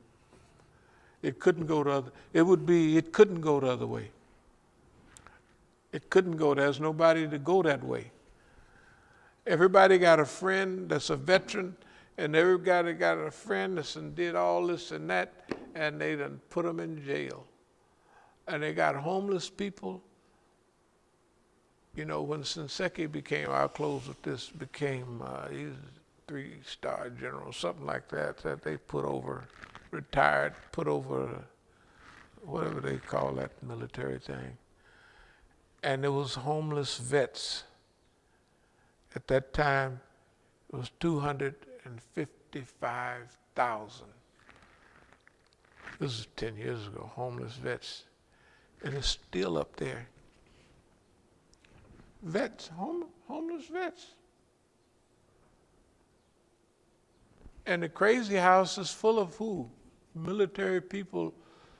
And they was playing them video games and killing all them people. And then when they went over and killed them, and they realized, man, this stuff runs you crazy. And they come back here and gave them a couple aspirins. Told them, ain't nothing wrong with you. Yeah. Okay, any more questions or comments? Alhamdulillah. Okay, what time is it up there? 5:25. We could just have you comment because the adhan is at around 5 or something.